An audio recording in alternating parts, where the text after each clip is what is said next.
እንግዲህ መርካቶ ተክለ ሃይማኖት የሚባል ቀውጢው ሰፈር ባይዘው እየተከፈለልኝ የተማርኩ ሰው ነኝ። ክላስ አለ፣ ቲያትር አለ። እያስተማርሽ ቲያትር መስራት በጣም ከባድ ነው። 140 ብር ነው የተከፈለኝ ለሁለት ቀን። ጊዜው ረጅም ነው። እንውጣው ችግር የለም። ልክ ያ ያልኩሽ ቦታ ጋር ሲመጣ ሰፈሩ ምናምን ትዝ አለኝ። ካዛንቺስ ነው የተቀረጽነው። ይኸውላችሁ አሁን እልፋል ሲምፕል ኤንድ ሾርት። በቃ ህይወት እንደዛ ነው ማለት ካከበድ ነው ይከብዳል። በጣም አጥቻ ቃል በጣም ለቤት ኪራይ መክፈል አቅቶኝ እሱ ብቻ አይደለም ቀጥሎ የምበላው ምን እንደሆነ ማላቅበት ጊዜ ውስጥ ምንም የሌለበት ሽን ታክል ተጨንቄ አላቅም። ሳገኝ አገኛለሁ አውቀዋለሁ።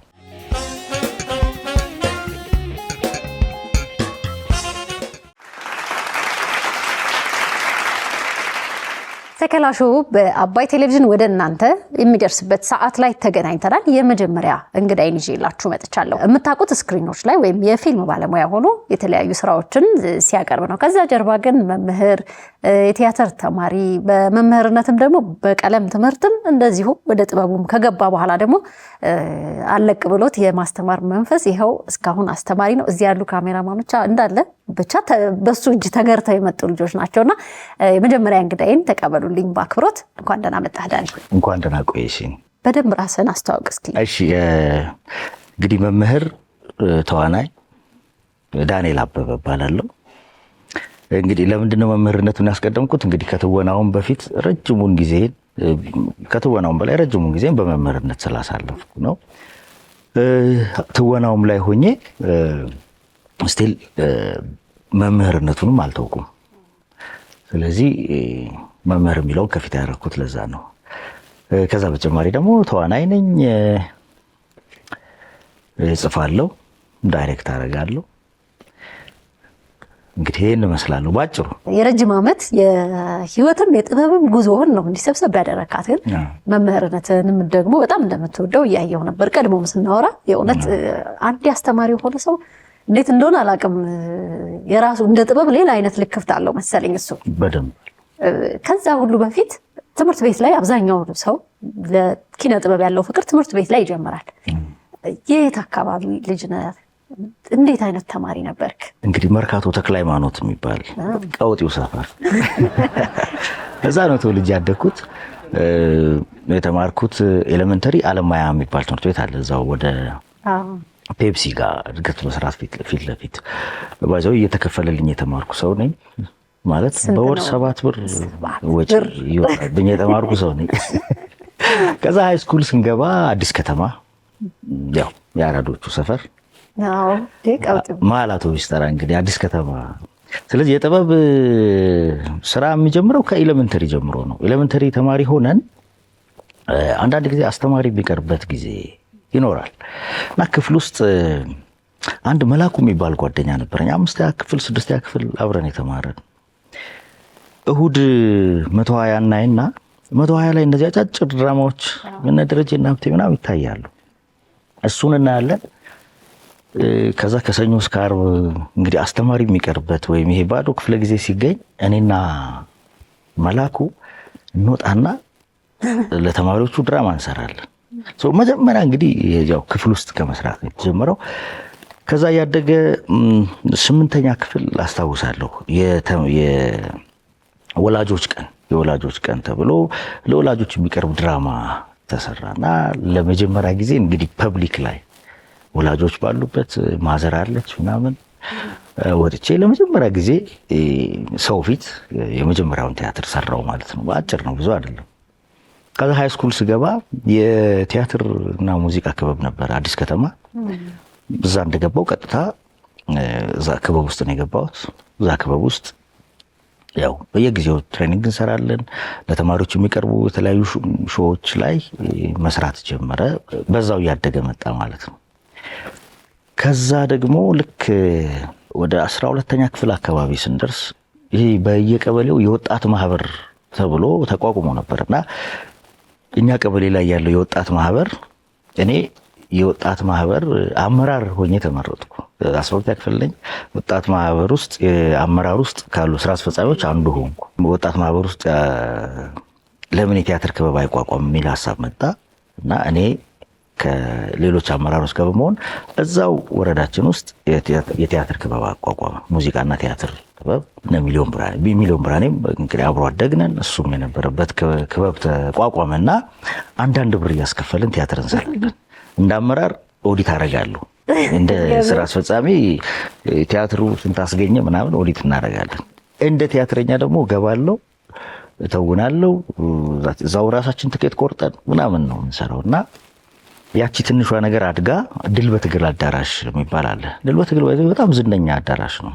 አዎ አውቀዋለሁ። አዎ እነ ማህሙድ አህመድ ላይ የዘፈኑበት እኮ መድረክ ነው። እዛ 18 ቀበሌ እዛ መድረክ ላይ ሁለት ብር ተከፍሎ በቃ የሚገርም ቲያትር ምናምን ማሳየት ጀመርን እና 12ኛ ክፍል ስጨርስ ዩኒቨርሲቲ ገብቼ ቲያትር እማራለሁ። ይሄ የኔ እቅድ ነው። በትምህርቴም በዚያው ሰነፍ አይደለሁም። እንደ ጎበዝ ተማሪ ጎበዝ ነኝ ነው የሚባለው ጎበዝ ከፊት ካሉት አንደኛ ሁለተኛ ባልወጣም እንደ 5 6ኛ ምናምን አላጣም እና እንደዛ ነበር ያሰብኩት። 12ኛ ክፍል ሲመጣ ግን ውጤቱ ለዩኒቨርሲቲ አትበቃም ተባለ እና ኮተቤ መምህራን ኮሌጅ ገባሁ። ከዛ ከጥበብ ወደ መምህርነት ደግሞ አዲስ ልክፍት የሚጀምረው እዛ ጋር ነው። ስለዚህ አስተማሪ ሆንኩ። ሂስትሪ ነው የተማርኩት፣ ማይነር ጂኦግራፊ። ከዛ ማስተማር ስጀምር ትምህርት ቤት ኤሌመንተሪ ነው የጀመርኩት። ኤሌመንተሪ ውስጥ ቲያትር ክበብ ይይዝና ተማሪዎችን አሰራለሁ። ያኛው ስሜት በቃ አልወጣለ። ሁለቱም አንድ በሁለት ነገር መለከፍ ከባድ ነው። አንዱ ብቻ ቢሆን እሱ ማስታመም ይቀላል እና እሱን እያደረግኩ ራሳችንን አፕግሬድ ማድረግ አለብን።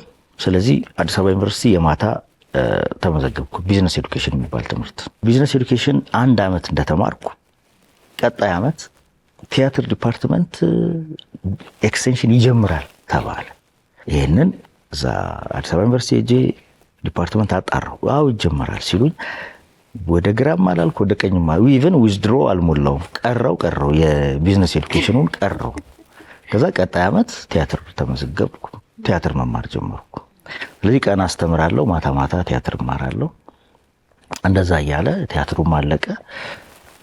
ልክ ቲያትር ክላሱን ከጨረስኩ በኋላ አሁን እሱ ብቻውን የሚፈጥርልሽ ኮኔክሽን አለ። ሰዎች ትገናኛለሽ፣ የሚመጡ እድሎች አሉ። ከዛ ራሱ ቲያትር መስራት አቤቶ እያሱ የሚል ቲያትር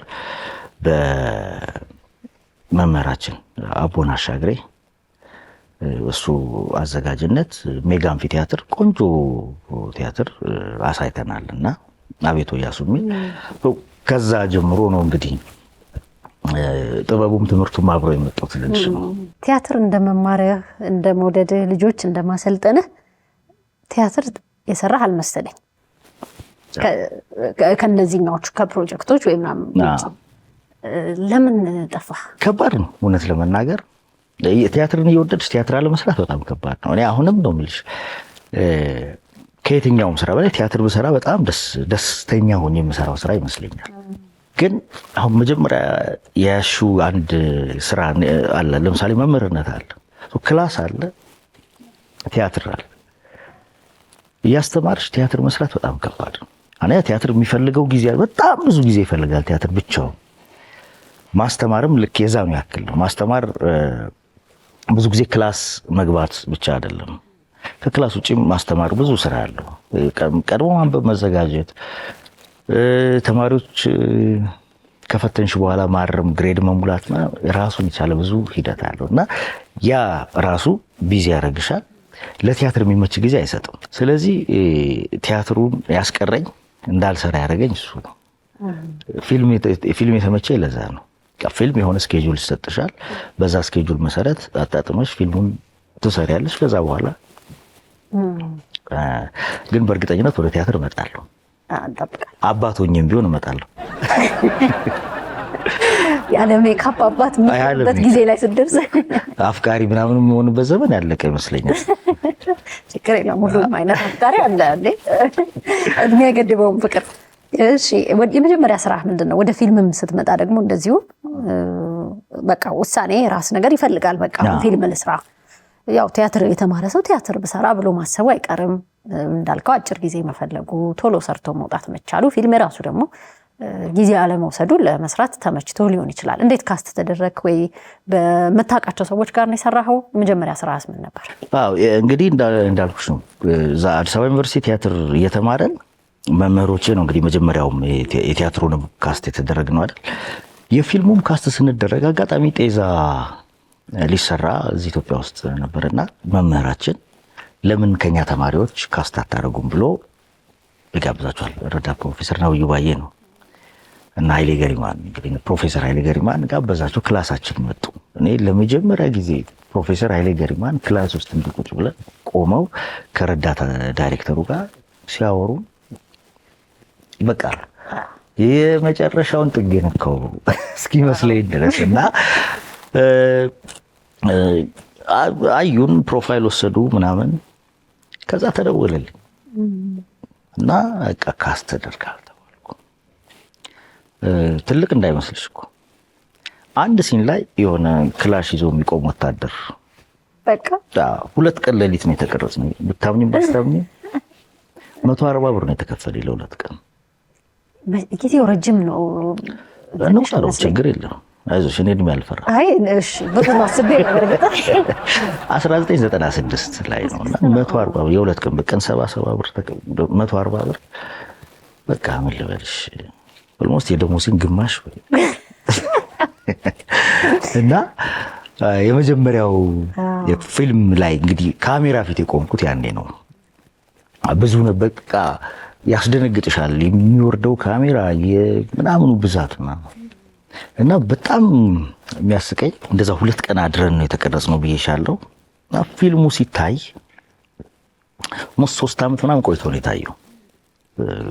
እኛ ሀገር ሲታይ ኤድና ሞል ይታያል እና እኔ 2-3 ጓደኞቼ ኑ እኔ የምሰራበት ፊልም አለ ኑ ካላየን ምናምን ገባን። ብና የለውም ልክ ያልኩሽ ቦታ ጋር ሲመጣ ሰፈሩ ምናምን ትዝ አለኝ። ካዛንቺስ ነው የተቀረጸው። ይኸውላችሁ አሁን እልፋል ክላሹ ጊዜ እልፋል የት አለህ? አሁን ያለፍኩት አይመለስ ቤት ውስጥ አይደል? እንዲህ ፖዝ አድርጌ አላሳያቸው በቃ አሉኝ። እስቲ ሌላ ይኖራል ቆይ ጠብቀዋል። ፊልሙ አለቀ። ከዛ ጋበዝኳቸው። ስንወጣ ማኪያቶ ጋበዝኩ። በቃ እኔን ታያላችሁ ብዬ ወስጄ አንተ ራስህ ቦታውን ስለምታውቀው እንጂ ራስህም ያለፈህ ነበረ። አላውቀውም። አንደኛ እንትን ጺሜ ድግ ብሎ ምናምን ነገር ነበረ። ከዛ ብቻ ሳልፍ እኔ ያው ራሴንም ስለማውቀው ያውና እዛ ጋር ግን አርቲስት ለሌለ ወይ ይሄን ለማይረዳ ሰው ነው እንጂ ለሚሞክር ለሚሰራ አሁንም ፍላጎት ላለው እንደዚህ ለሚጥር ሰው ይሄ ቀላል ነገር አይደል። መገኘት በተለይ ኃይሌ ገሪማ መስለ ሆሊውድ ገባኩ። ምን ወርሻል አንተ ሳትሄድ ቀር እኔ ሳልሄድ ዲቪ አላኩም። ከዛ በፊት የሚገርምሽ ከዲቪ በፊት እንግዲህ ቀድሞ ደርሰሃል። ለዛ ከዛ በኋላ ፊልም ስራዎች የዩቲዩብ ስራዎች በብዛት ወደ ዩቲዩብ ከመምጣቱ በፊት መጀመሪያ እንዳልኩሽ በዛ እንትን አልኩ። ከዛ የተወሰኑ ስራዎች ላይ ኮረስ ሆኜ ዝም ብሎ እያጀብኩ መስራት፣ ምክንያቱም ኢንዱስትሪውን ማወቅ ፈልግ ነበር። ከዛ አጋጣሚ አንድ ፊልም አትጅብኝ የሚል አንድ ፊልም ካስት አደረገኝ። አት ሴም ታይም እሱን እየሰራው አዱኛ የሚል ፊልም 2 ፊልም ላይ ካስት ተደረኩና ሁለቱም በተመሳሳይ ጊዜ ነው የተለቀቁት። ሁለቱም ላይ አንደኛው የአትጂቢ ላይ በጣም የሚያናድድ ዲያስፖራ እንቱ ጥብርር ያለ ዲያስፖራ ሰው ባይዘው በሱ ለምዶኝ ነው መሰለኝ ብዙ ሰው ይለኛል ታክሲ ውስጥ ወይ እንደዚህ አብረን ቁጭ ብለን ምናምን ሰላም አውቃለሁ አይደል ማለት በኖርማል ሳውራቸው አይ እንደዚህ ግን አትመስልም ይላሉ። እንዴት አይ የሆነ ጠብራራ ነገር ነው የምትመስለው ምናምን ይላሉ። እሱ ፊልም ልክ እሱ እየተሰራ ደግሞ የአዱኛ ምልሽን ፊልም ላይ እሱ ላይ ደግሞ ዲያስፖራ አይደለም ለልጁ የሚሟገት አባት ነው፣ ግን ድሃ የሚጠላ ምናምን ክፉ ካራክተር ሆነና በዛው ፊልሞች እየተሰሩ መጡ። ወደ ዩቲዩብ እንግዲህ ከኮሮና በኋላ ፊልሞች ላይ የዩቲዩብ ፊልሞች ላይ ተወሰኑ መስራት የጀመርኩት። ከዛ ውጪ እንግዲህ በመምህርነቱም ቀድሞ የነበረው በሂስትሪ መምህርነት ያገለገልክበት ጊዜ አለ። ከዛ በኋላ ደግሞ ቲያትር ተማርክና ግን ማስተማርን መልቀቅ አልቻልክም። ብዙዎቹን አስተምርሃል እዚህ እንኳንና እንዴት ወሰንክ? በቃ እንደው ይሄን ነገር ላስተምርበት የሚለው ደግሞ እንደገና ሌላ መምህርነት ጠራህ። ጥበብ ጠራችኝ እንደምንለው መምህርነት ይጠራል። እውነት ነው። ብዙ ጊዜ በዘሩ ላይ ተላልፋል ይባላል እኮ መምህርነት። ያስተማሪ ልጅ አስተማሪ ብዙ ጊዜ አስተማሪ ልጆች አይተሽ ከሆነ አስተማሪ ሆናል እና አሁን ልጆቼ እንግዲህ አላቅም አስተማሪ ሆኑ አይሆን እንጂ ማስተማር የእውነት የማይለቅ እንትን ነው። እውነት እኔ አሁን ፊልም ሰርቼ ጨርሼ የሰራሁትን ፊልም ላላየው እችላለሁ አንዳንዴ። ማለት በቃ ሰራው ጨረስኩ አለቀ። የሰራሁትን ፊልም ከማየት በላይ የሚያስደስተኝ ያስተማርኳቸው ልጆችን የሆነ ቦታ ሳያቸው ደስ ይለኛል። የሆነ ፊልም ላይ ሳየው ይሄ ልጅ እኮ ተማሪ ልክ አሁን እንደዚህ የሆነ ቴሌቪዥን ጣቢያ ስትሄጂ ቲቸር እንዴት ደስ እንደሚልሽ እና ማስተማር ብቻውን በጣም ደስ የሚል ነገር ነው። ስለዚህ ያ እንግዲህ ወደ ኦልሞስት ስንት ዓመት መሰለሽ? አንድ 7 ዓመት አስተምሬ ነው ሂስትሪ ብቻ አይደለም ሲቪክስም አስተምሬ ያለው ጂኦግራፊም አለ። 7 ዓመት አስተምሬ ማስተማር አቁሜ ወደ አሁን እንዳልኩሽ ወደዚህ ስራ ከገባሁ ምናምን በኋላ ተመልሶ ማስተማሩ የሚባል ስሜት ይመጣል። ስለዚህ በቃ ዞሮ ጠራኝ ተመልሼ ገባሁ እልሻለሁ። በርካቶችን አፍርተሃል። በዚህ ጊዜ ጎን ለጎንም ስራ ትሰራለህ። እንግዲህ ጽሁፎች፣ በፊልም ዳይሬክቲንግ እንደዚህ የሰራሃቸው አሉ? አዎ እጽፋለሁ። ስክሪፕቶች ጽፌ ጨርሼ ያስቀመጥኳቸው አሉ። ጽፌ ወደ ማርኬት ላይ ወጡ አሉ። በዳይሬክቲንግም የተሳተፍኩባቸው ገበያ ላይ ይወጡ አሉ። አሁንም ገና እየጠበቁ ያሉ ስራዎች አሉ እና አልወዘንኩም። እያስተማርኩ ነው ብዬ ከመጻፉም ከመተወኑም ወደኋላ አላልኩም።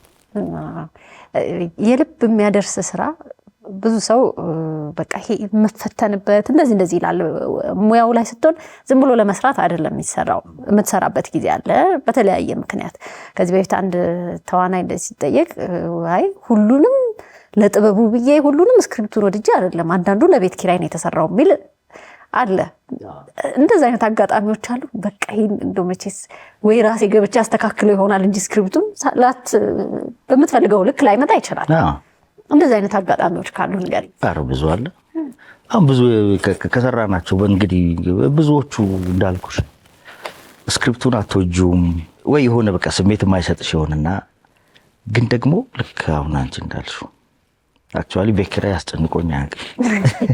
ከቤት ኪራይ ውጭ ግን ማአት ወጪዎች አሉ። የልጆች ትምህርት ቤት ይደርስብሻል። የ3 ልጆች አባት ነኝ ባይዘው በዚህ አጋጣሚ እና ትምህርት ቤት ይደርስብሻል፣ የሆነ ወጪ ያስፈልግሻል ምናምን። ስለዚህ ማታምኝበትን ደስ ልብሽ ያልፈቀደውን ስራ እስቲ ገብቼ የሆነች ነገር ከተሻሻለች ብለሽ ትገቢያለሽ፣ ሀሳብ ትሰጫለሽ። ደግሞ አስተማሪነት እዛም አይለቅም። ቀርጽ እጄ እቺ ነገር እንዲህ ብታረጓት ግን ጥሩ ትመስለኛለች። ያው እንትን አይደለም ያው ፕሮፌሽኑንም የዳይሬክተሩን ስልጣን አትጋፊም፣ ሙያቸውን አትነኪም። ግን እንደው እንዳስተማሪ ደግሞ እግዚአብሔር ያክብራቸው ያከብሩኛል።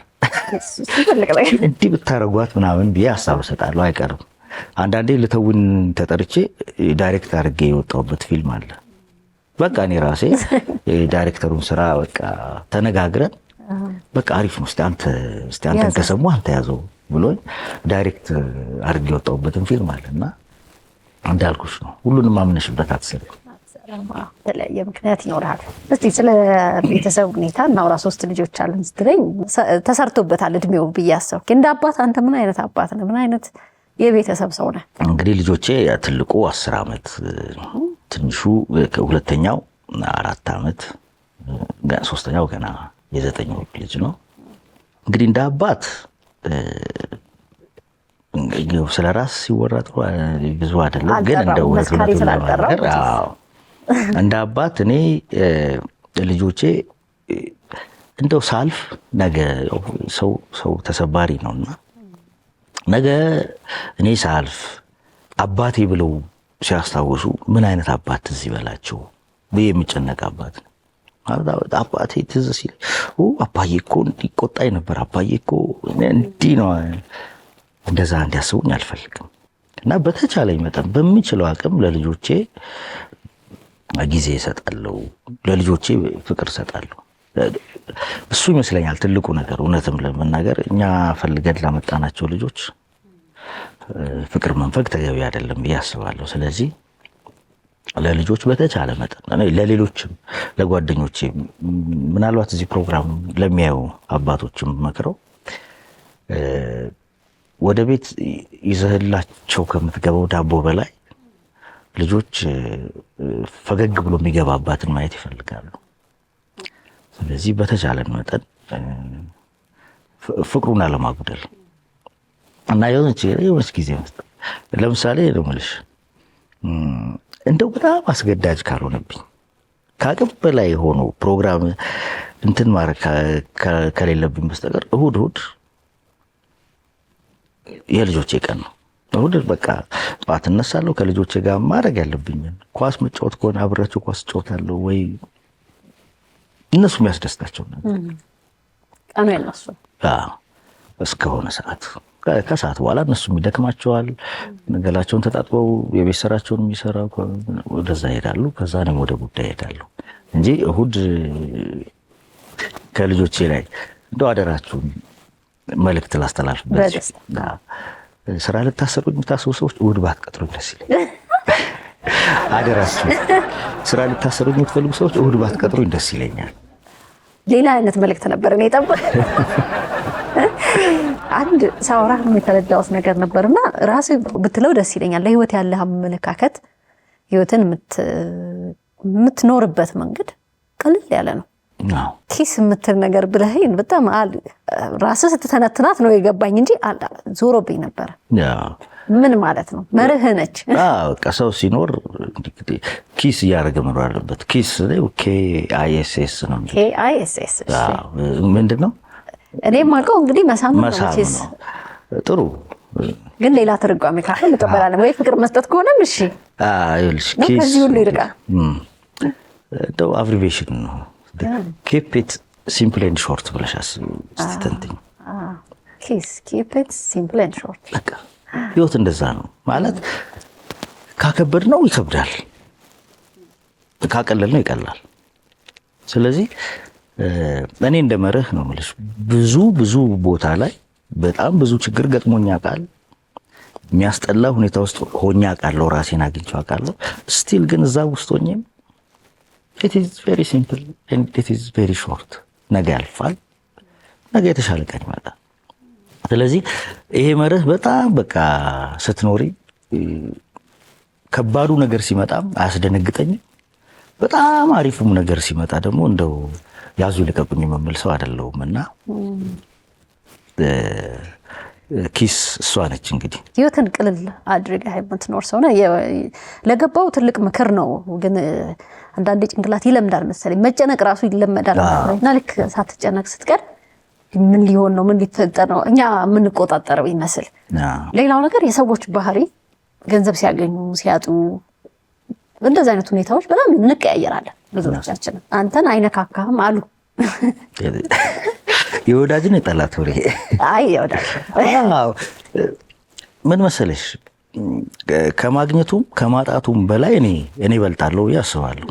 ምክንያቱም ጊዜ ቂጣ ነው፣ ይገላበጣል። ዛሬ ያገኘ ነገ ያጣል፣ ያጣ ደግሞ ያገኛል። አገኘው ብሎ መኩራት፣ አጣው ብሎ ደግሞ መሸማቀቅም ተገቢ አይደለም። አሁን እኔ መብላት መጠጣት ያለብኝ የምወደው ነው አይደል? ገንዘብ ሳገኝ ገንዘብ አገኘው ብዬ ክላስ ለመጨመር ብዬ እኔ የማልፈልገውን ነገር ልጠጣ የማልፈልገው ቦታ መሄድ አልፈልግም። የሚያዝናናኝ ቦታ ላይ ልዝናና እችላለሁ። ስለዚህ ገንዘቡ ሳይሆን እኔን መቀየር ያለበት እኔ ነኝ። ገንዘቡን እንዴት አድርጌ ልጠቀመው የሚለውን መወሰን ያለብኝ። ስለዚህ በጣም አጥቻ ቃል በጣም እስከምን ድረስ ኦኬ ለቤት ኪራይ መክፈል አቅቶኝ እሱ ብቻ አይደለም፣ ቀጥሎ የምበላው ምን እንደሆነ ማላቅበት ጊዜ ውስጥ ምንም የሌለበት፣ ለዛውም ኢትዮጵያ ውስጥ አይደለም ከኢትዮጵያ ውጭ ስደት ላይ ነው እና እዛ ቦታ ላይ ሆኜ እንኳን ነው የምልሽ እስቃለሁ፣ እጫወታለሁ። አብረውኝ ይኖሩ የነበሩ ሰዎች አንድ የሚያውቋት አባባል አለች። ጠዋት እነሳለሁ፣ ዳይ ተነስ ያለው በገንዘቡ የሌለው በጉልበቱ ነው። እነሳለሁ፣ ገንዘብ ሰበስባለሁ። እኔ ጋር ብር የለም፣ በጉልበት ነው ዛሬ የሚገዛውን እገዛለሁ። የሚከተበው ቁርስ ሰርቼ ምናምን ተነሱ ቁርስ ይባላል። እዛ ሁኔታ ውስጥ ሆኜ እነሱ ለእኔ ይጨነቃሉ። ስራ አላገኝም እንዲሆነ በፍጹም ታክል ተጨንቄ አላውቅም። ሳገኝ አገኛለሁ፣ አውቀዋለሁ። እንግዲህ እዛ ድረስ ይሄ ታች ወረድ ሳገኝም ደግሞ በደንብ ብር አግኝቼ አውቃለሁ። ያኔም ግን እዛው ጋር ነው የምታገኘው ከነዛው ሰዎች ጋር ከድሮ ጓደኞቼ ጋር። ስለዚህ ማግኘት ማጣት ሰውን ሲቀይረው ደስ አይልም። በተለይ ለራሱም ለባለቤቱም ሲያገኝ የሆነ ቦታ ይሆንና ሲታጣ መመለሻው ይቸግራል። ትልቋ ችግር ስታገኝ የተውካቸው ወዳጆች ሰው ነን እንታዘባለን። እውነት ነው። ስደትን አንስተህልኝ ነበረ፣ ትንሽ ንገረኝ። ዱባይ 1-3-4 ዓመት ኖር ያለውና አጋጣሚ እዛ በኖርኩበት አጋጣሚ የሆኑ ነገሮች ተበላሹና የቪዛ ምናምን ጉዳዩ ተበላሻሸና አንድ ቪዛው ካልተስተካከለ ስራም ማግኘት ማችበት ሲቹዌሽን አለ። ሶስት እስኪስተካከል መጠበቅ ነበረብኝ። ሶስት እስኪስተካከል ዙሪያሽ ማንም የለም፣ ቤተሰብ ምናምን አይደለም። ግን ደስ የሚለው እንዳልኩሽ ነው። አብረው የሚኖሩ ኢትዮጵያውያን አሉ። እንደ ወንድም ከኪሳቸው እየወሰድኩ እንዳልኩሽ ነው። አልሳቀቅም። ያውቃሉ እነሱ ገዝተው ባመጡት ከሆነ እኔ ምግብ ዛሬ ነው የሚሰራው እና ቢሞስነው እና በቃ በፍቅር የሆነ የተቸገርኩበት ጊዜ ነበር። እሱ አለፈ። ከዛ ደግሞ ህይወት ደግሞ ተስተካክሎ ሲመጣም ደግሞ ምንም አይነት አገኘሁ ብለሽ ደግሞ ሌላ መቀየር ተገቢም አይደለምና ደግሞ ህይወት ወደ ነበረ ይቀጥላል። ስደትን ካነሳን ዱባይ ሲባል አሁን ብዙ ጊዜ ለሴቶች የስራ እድሎች በዛ ይላሉ። አሁንም ድረስ ብዙ ሚድል ኢስት ላይ መካከለኛው ምስራቅ ሀገራት ላይ አብዛኛው ወንዶች ሲሄዱ ብዙ ከባድ ስራዎች ናቸው የሚገጥሟቸው። የስራ እድሉም ደግሞ እንዲሁ ጠባብ ነው ይባላል። አንተ በነበርክ ጊዜ ምን አይነት ስራዎች ናቸው ሊሰሩ የሚችሉት? በአብዛኛው እንግዲህ ፋብሪካ የሚሰሩ ሰዎች አሉ። በአብዛኛው የሀበሻ የስራ እድል ግን ታክሲ ሹፌር። እዚህም መኪና ነበረ ነዳ ስለነበረ እዛ ሲሄድ እንደዛ አይነት ስራዎች ናቸው በብዛት። ቅጣቱ በጣም ከባድ ነው፣ ህጉ ከባድ ነው፣ መልሶ ገንዘባችንን ይወስደዋል እያሉ ሲያማርሩ ሰማለሁ። በተለይ አሁን አንድ ልጅ ምን ሆነ መሰለሽ፣ ራዳር ብልጭ ይላል እዛ ሀገር። ፎቶ ነው የሚያነሳሽ፣ ትራፊኩ አይደለም የሚያናገርሽ። መንገድ ላይ ያሉ ራዳሮች እና የስፒድ ሊሚት ሲያልፍ እልፍ ሲል ብልጭ አለና ደነገጠ። እኔን ነው ወይስ አይደለም አለ። እዚህ ጋር ራዳር አለ የለም። ካለፈ በኋላ ሄዶ ዩተርን ጠብቆ ተመልሶ መጣ። ራዳር ነው አይደለም የሚለው ቼክ ሊያደርግና እንደገናም የመጣበት ፍጥነት ለካ ደገመው። ሁለተኛ ብልጭ አለ። ቀጥታ ቤት መጥቶ መኪናውን አቁሞ በቃ እና እንደዚህ ያለ ነገር አጋጠመ። በጣም ሁለቴ ማለት ብዙ ነው። ቀጥታ ፍላሽ እንዳይመስልሽ ብልጭ ሲል እኔ ያስታውሳለሁ የሆነ ጊዜ ከኤርፖርት ሰው ልቀበል ወደዛ እየሄድኩ ነውና ቀይ መብራት በራ፣ ቆሜያለሁ። አረንጓዴ በራ፣ መኪኖች ከኔ እያለፉ እኔም እየሄድኩ ነውና ከኔ ፊት ያለው ሰውዬ ቀስ አለ በጣም እና ልክ አረንጓዴው ሊጠፋ ሲል ሰውየው ገባ። ተከትየው ገባው። ብልጭ ሲል መሬት ነው የለቀኩት። ወዴት እንደምነዳው ግራ እስኪገባ። ምክንያቱም እንደ መብራት ሁኔታ ነው። ከ500 ድርሃም እስከ 1000 ድርሃም ያቺ ብልጭታ በቃ 500 ድርሃም ቴክስት ነው የሚገባልሽ። ቴክስት አድርገው 500 ወስደናል። ስለዚህ ገቢዋን በዛው ነው እና እንደዚህ ብዙ ነው። ብልጭ ሲል መሬት ስለቀውት እዚህ ግን ለቀቀው ማለት ምን ላድርግ ደስ ይላል። የህይወት መንገድ እንደዚህ አልፈህ ሄደህ ስታወራው ደስ ይላል። አሁን ላይ ምን ላይ ነው ያለው? ከመምህርነቱ ጎን ወይም ደግሞ እዚህ ላይ እየተሰራ ያለ ነገር አዲስ ነገር ምን አለ ይችላል? ኮንስታብል ሲትኮም ከዚህ በፊት የሰራ ነው አለና ከነሱ ጋር አሁን አዲስ አንድ ሲትኮም ጀምረናል። አንድ ተከታታይ ድራማ ደግሞ ረዳት ለጊዜው ርዕሱ እስካሁን አልተወሰነም። ጸጋ በሚል ርዕስ በቅርቡ እንግዲህ ቴሌቪዥን ላይ ይጀምራል ብለን ተስፋ እናደርጋለን። በረዳት አዘጋጅነትና በተዋናይነት እዛው ላይ ተሳትፌያለሁ። አንድ ደግሞ ሰርተን የጨረስነው አለ። ኦልሬዲ ኤዲቲንጉ አልቆ እንግዲህ ሲኒማ ላይ ሊወጣ እየጠበቀ ያልተነካች የሚል አንድ ፊልም አለ። እሱንም አለ።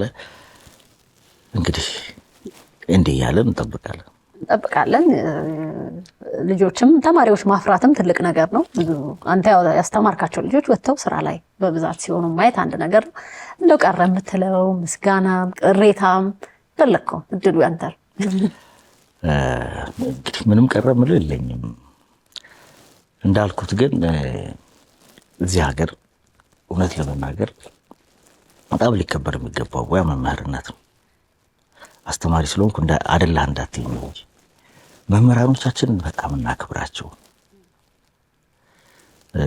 አካዳሚም ላይ ሊሆን ይችላል ወይም ሌሎች ቦታዎችም ላይ መምህራኖች እንግዲህ መንገድ ከፋቾች ናቸው እና መምህራኖቿን የማታከብር ሀገር በእርግጠኝነት መቼም አትከበርም። አንድ በእውቀቱ ስዩም አንድ ግጥም አለ፣ የተጣለ ፈረስ የሚል እጅግ በጣም በቃ ሁሌ ልቤን የሚነካኝ ግጥም ነውና እንደው ከቻልሽ ተመልካቾች ብትጋብዣቸው ደስ ይለኛል። ይሄ የተጣለ ፈረስ ጡረታ የወጣ መምህር ነው፣ ጡረታ የወጣ ወታደር ነው። ልክ ከተማችን ዙሪያ እንደምናያቸው አገልግሎት ሲጨርሱ ለጅብ የሚጣሉት ልክ እንደዛ ብዙ መምህራኖች አውቃለሁ። ብዙ ጓደኞቼ ከኔ ጋር አስተማሪ ነበሩ፣ ወይ ደግሞ እኔ ማስተማር ሲጀምር ያስተምሩ የነበሩ ትልልቅ መምህራን ዛሬ ላይ ያው እንደ ፈረሶቹ ተጥለው ስታይ፣ ልክ እንደዛ ወታደሮቻችንም ለሀገር ሕይወት ያክል ነገር ከፍለው ዛሬ ተጥለው ስታይ፣ በምትኩ ሌሎች ምንም ያልሰሩ ምናልባት ትንሽ ያወሩ ሰዎች ከነሱ በላይ ክብር አግኝተው ቦታ ሲሰጣቸው ስታይ እውነት እንደ ሀገር ያማል። እና እኔ ሁሌ ስለሚያመኝ እንደው ይሄን እድል ካገኘው በዚሁ ልበልሽ ብዬ ነው። እና እንደ ሁላችንም መምህራኖቻችንን እናክብር።